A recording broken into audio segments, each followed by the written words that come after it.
Shalom sahabatku, kembali sebelum kita merenungkan kebenaran firman Tuhan di pagi hari ini, mari kita sama-sama berdoa. Bapa kami yang ada di sorga, terima kasih ya Tuhan untuk pagi hari ini. Kami sungguh mengucap syukur untuk kebaikan-Mu di dalam kehidupan setiap kami. Sekarang kami ingin kembali untuk mendengar dan belajar tentang kebenaran firman-Mu. Terus tuntun dan pimpin setiap kami ya Tuhan, lewat kebenaran firman-Mu. Amin.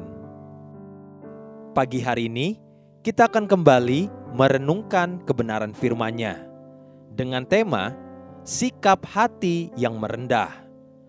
Mari kita buka Alkitab di dalam kitab Yeremia pasal 3, ayat 6 sampai ayat yang ke-13. Demikian firman Tuhan. Tuhan berfirman kepadaku dalam zaman Raja Yosia, sudahkah engkau melihat apa yang dilakukan Israel, perempuan murtad itu? Bagaimana dia naik ke atas setiap bukit yang menjulang dan pergi ke bawah setiap pohon yang rimbun untuk bersundal di sana. Pikirku, sesudah melakukan semuanya ini, ia akan kembali kepadaku. Tetapi ia tidak kembali.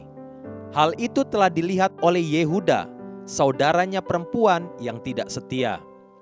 Dilihatnya bahwa oleh karena zinahnya aku telah menceraikan Israel, perempuan murtad itu, dan memberikan kepadanya surat cerai. Namun Yehuda, saudaranya perempuan yang tidak setia itu tidak takut, melainkan ia juga pun pergi bersundal. Dengan sundalnya yang sembrono itu, maka ia mencemarkan negeri dan berzina dengan menyembah batu dan kayu.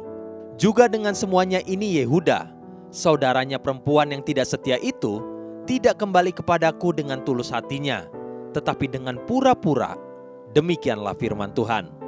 Dan Tuhan berfirman kepadaku, Israel, perempuan murtad itu, membuktikan dirinya lebih benar daripada Yehuda, perempuan yang tidak setia itu. Pergilah menyerukan perkataan-perkataan ini ke utara. Katakanlah, kembalilah hai Israel, perempuan murtad. Demikianlah firman Tuhan. Mukaku tidak akan muram terhadap kamu, sebab aku ini murah hati. Demikianlah firman Tuhan. Tidak akan murka untuk selama-lamanya. Hanya akuilah kesalahanmu, bahwa engkau telah mendurhaka terhadap Tuhan Allahmu, telah melampiaskan cinta birahimu kepada orang-orang asing di bawah setiap pohon yang rimbun, dan tidak mendengarkan suaraku. Demikianlah firman Tuhan. Betapa dalamnya kemurahan hati dan pengampunan yang ada di hati Tuhan bagi kita. Diperumpamakan di kitab Yeremia ini, kasih Tuhan bagi kita seperti kasih seorang suami setia yang dikhianati oleh kekasihnya. Namun dengan sabar dan dengan penuh kemurahan hati, Dia terus-menerus memanggil dan membuka pintu kemurahan hati dan pengampunan bagi kekasihnya. Seperti itulah kasih Tuhan bagi kita umat-Nya. Yang diminta oleh Tuhan atas kita hanyalah kerendahan hati. Kerendahan hati akan membuat kita berani mengakui kesalahan dan pelanggaran kita. Kerendahan hati akan membuat kita mau berdamai dengan Tuhan dan sesama. Kerendahan hati akan memampukan karya terbesar Tuhan terjadi atas hidup kita. Dilukiskan di Matius pasal 25 tentang apa yang Tuhan kerjakan pada zaman akhir, di mana Tuhan seperti layaknya seorang gembala yang memisahkan domba dan kambing. Perbedaan antara domba dan kambing adalah sederhana sekali. Coba perhatikan perkataan domba. Matius pasal 25 ayat 37 sampai ayat yang ke-39. Maka orang-orang benar itu akan menjawab Dia, katanya, Tuhan, bila manakah kami melihat Engkau lapar dan kami memberi Engkau makan, atau haus dan kami memberi Engkau minum? Bila manakah kami melihat Engkau sebagai orang asing dan kami memberi Engkau tumpangan, atau telanjang dan kami memberi Engkau pakaian? Bila manakah kami melihat Engkau sakit atau dalam penjara dan kami mengunjungi Engkau?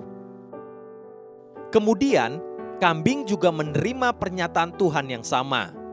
namun mereka tidak melakukan apa-apa, sebab mereka hanya mau dan terbeban untuk melangkah apabila yang lapar dan haus dan telanjang adalah Tuhan sendiri, namun menutup mata dan telinga apabila itu sesama manusia. Itulah sebabnya mereka bingung dan bertanya. Matius pasal 25 ayat yang ke-44. Lalu mereka pun akan menjawab dia, katanya, Tuhan, bila manakah kami melihat engkau lapar, atau haus, atau sebagai orang asing, atau telanjang, atau sakit, atau dalam penjara, dan kami tidak melayani engkau? Inilah perbedaan keduanya. Domba tidak pernah merasa bahwa dia sudah melakukan apa-apa yang besar dan mulia bagi Tuhan. Itulah sebabnya, dengan terbingung-bingung, domba-domba itu bertanya. Kambing sebaliknya, karena terlalu angkuhnya, sehingga dia merasa bahwa dia telah berbuat terlalu banyak bagi Tuhan, dan dia merasa berhak atas segalanya. Itulah sebabnya, dengan terbingung-bingung, mereka merasa kapan ya? Kami sudah berbuat terlalu banyak sebelumnya. Inilah perkara di dalam hati manusia yang harus kita jaga dan perhatikan. Adakah hati kita merendah di hadapan Tuhan? Haleluya. Sahabatku, mari kita sama-sama berdoa. Terima kasih Bapa Surgawi untuk kebenaran yang kembali menegur dan mengajar setiap kami, agar setiap kami terus memiliki sikap hati yang merendah kepada Engkau. Amin. Jesus loves you and so do I.